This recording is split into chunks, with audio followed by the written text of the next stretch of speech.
Lula, Flávio Bolsonaro e Renan Santos. 3 nomes, 3 símbolos, 3 caminhos completamente diferentes para o Brasil. De um lado, Lula, o projeto político mais longevo da esquerda brasileira, que prometeu ascensão social, universidade, crédito fácil, consumo e inclusão. Do outro lado, a gente tem o Flávio Bolsonaro, herdeiro direto do bolsonarismo, um movimento que chegou ao poder dizendo que ia romper com o sistema, enfrentar a velha política e mudar Brasília por dentro. E no meio dessa guerra de máquinas políticas aparece o outsider Renan Santos. E aqui está o dado que muda completamente a maneira como você vai ver. Para isso, a gente vai para Atlas Intel, de maio de 2026. No recorte do jovem, Renan aparece numericamente à frente de Lula e Flávio Bolsonaro. Olhando esse dado, pergunta que surge: por quê? Porque uma parte relevante da juventude brasileira começou a olhar para o Renan Santos e não para o Lula, e vendeu sempre, durante anos, o sonho da ascensão social. Por que esses jovens não olham para o Flávio, que representa também a continuidade de um projeto que se vendeu como antissistema? E a resposta desse vídeo é incômoda, porque me parece que o jovem brasileiro parece estar cansado dessa promessa velha, que muitas das vezes é embalada como novidade. O jovem brasileiro de hoje nasceu e cresceu dentro de um país politicamente polarizado, economicamente pesado e institucionalmente travado. Ele está vivendo isso na pele, como quem olha para o próprio boleto, o preço do aluguel, o custo de abrir uma empresa, a dificuldade de comprar um carro e mantê-lo, a insegurança na rua e a sensação de trabalhar muito e não garantir o próprio futuro. Durante anos, o PT vendeu uma narrativa muito poderosa para a juventude. Estude, entre na universidade, tenha acesso ao crédito, consuma, participe desse Brasil que foi vendido e que está crescendo. E a verdade é que houve até uma expansão universitária, programas sociais e políticas de inclusão. Mas a pergunta que muitos fazem hoje é outra. Depois desse diploma, depois da promessa que o filho da empregada ia se formar, depois desse discurso bonito, o que sobrou? Sobrou um país caro, sobrou um estado pesado, sobrou uma economia onde quem trabalha muito não enriquece mais, sobrou uma geração que ganha pouco, mas paga muito, vive endividado e sente o futuro está sempre empurrando para depois. O Brasil chegou num patamar tão absurdo que cerca de 8 em cada 10 famílias estão endividadas, segundo dados recentes de março desse ano. Isso aqui não é estatística fria, isso aparece na vida diária, na vida comum, isso aparece no cartão de crédito parcelado, no financiamento do carro, no carnê, no empréstimo, no jovem que começa a vida adulta já devendo antes mesmo de construir um patrimônio. E tem outro ponto: a dívida pública brasileira também pesa nessa equação. Quando a dívida bruta do governo chega perto de 80% do PIB, isso não é mais um número distante. Isso significa juros, carga tributária, pressão fiscal e menos espaço para investimento e mais dificuldade para o país crescer de forma sustentável. No fim das contas, a conta sempre vai chegar para as próximas décadas. E quem vai viver nessas próximas décadas não é quem já está aposentado, é o jovem de agora, é quem está tentando entrar no mercado de trabalho, é quem quer empreender, é quem quer sair da casa dos pais, é quem olha para esse Brasil e pensa: será que meu futuro está realmente aqui? E é nesse vazio que entra Renan Santos, porque ele ocupa uma posição política diferente e muitas das suas falas causam um choque, porque ele fala de corte de privilégio, ele fala em reforma administrativa, ele fala em mexer as estruturas em que ninguém quer mexer, assistencialismo, populismo, enquanto o Lula representa para muitos continuidade de um estado grande, caro e dependente mais do gasto público. Do outro lado temos o Flávio Bolsonaro, que carrega o espólio de um bolsonarismo, que prometeu ruptura e acabou se adaptando aos mesmos vícios do sistema. E esse é o ponto central. Bolsonaro chegou ao poder dizendo que não faria conchavo, que enfrentaria a velha política, que acabaria com os vícios do sistema. Mas no fim, o governo que se dizia ser antissistema foi mais sistema do que qualquer outro. Escândalos foram gestados no governo do Bolsonaro, como do INSS, como do Banco Master, e no fim o governo não entregou nenhuma reforma administrativa profunda, não cortou privilégio, e isso deixou nos jovens a sensação de que a revolta de 2018 foi absorvida pela máquina. E aí o Flávio Bolsonaro entra exatamente nessa eleição carregando exatamente esse espólio. Ele tenta se apresentar como uma alternativa ao PT, mas para muitos jovens ele só é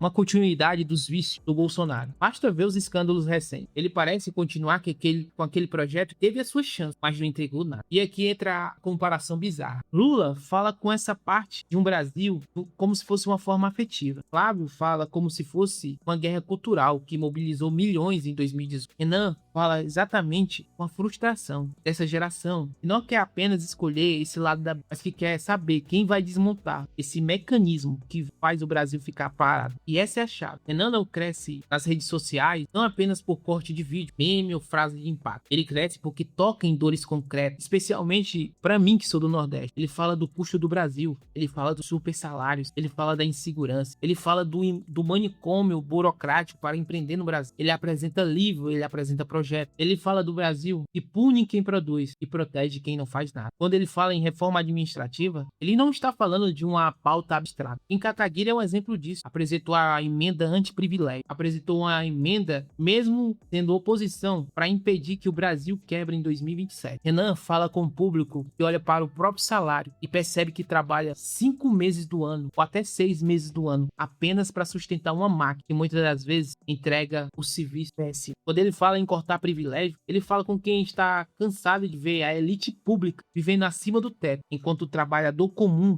luta para pagar funcionário, pagar o aluguel, para pagar o financiamento do carro, o financiamento da moto, para pagar a escola do filho. Quando ele fala em produtividade, ele não fala de uma geração que se forma na faculdade e vai virar Uber. Não que o Uber seja um emprego ruim, mas ele tá falando para essa população que quer trabalhar na sua própria área e ter bom salário. Ele tá falando de crescimento, de renda, de oportunidade, de futuro. E aqui o contraste é bizarro entre Flávio Bolsonaro, Lula e Renan Santos. Porque Lula e Flávio Bolsonaro são nomes grandes, conhecidos, estruturados com máquinas partidárias, militância comprada, tempo de televisão, palanque. Já Renan Santos entra como um candidato sem tempo de TV, sem fundo partidário, com mobilização espontânea. Mas tem uma coisa, e nesse momento vale muita coisa, e me desculpe até a redundância, é porque pro jovem, e eu me falo como jovem, eu tenho 34 anos, o Renan é a capacidade de parecer uma ruptura real do que tá aí. E política muitas das vezes não começa com a maioria, começa com essa percepção, com a percepção de alguém que está dizendo aquilo que os outros evitam dizer, a percepção de alguém que está disposto a perder voto em alguns grupos para ganhar a confiança de outros, a percepção de que existe um projeto mais maduro, mais consistente, mesmo sendo impopular em certos pontos, mas também enfrentando direto o problema do Brasil. E é por isso que o Renan dispara entre os jovens. Não porque só esses jovens vão definir essa eleição, mas porque eles apontam um caminho, um destino. Eles revelam também um sintoma